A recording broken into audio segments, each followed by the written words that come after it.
Hi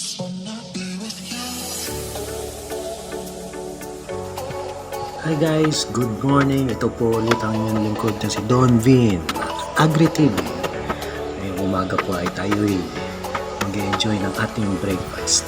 Ang breakfast na makakapaglinis ng iyong bituka.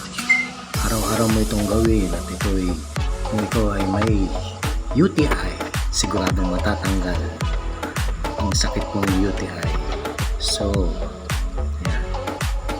Ginawa ko ng routine to, araw-araw ko ng umiinom ng buko juice, kumakain ng buko. Yan, ang sarap talaga. At ito po ay libre lamang. Kita niyo naman ang aking paligid. Puro niyog. Yan, nakihalubilo na rin ng mga pusa. Ayaw magpahuli. Binigyan ko na rin sila.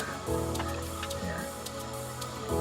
Siyempre, ito rin ang aking magbibigay ng lakas sa buong araw ko. Ang buko at ang buko juice. Sarap talaga na ito. Hindi ka nga magsasawa dito sa sobrang dami ng buko sa paligid mo. Yan ang aking routine tuwing umaga. Isa rin yan sa mga way para luminis ang iyong bituka. Buko na tayo, tuloy ang ligaya sa aking garden.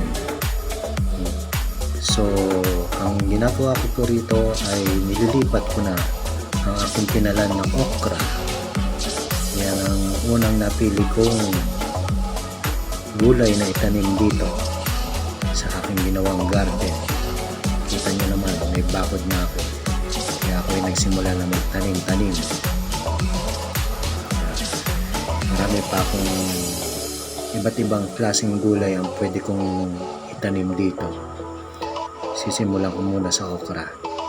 Kasi naalala ko noon, yan ang laging pinapakain sa akin ni Daddy na aking laging sinusuka sa lamesa. Pero ngayon, sarap na ako sa okra. At may dalawang audience ako, siyempre si Kuyogi at saka si Tita Clote.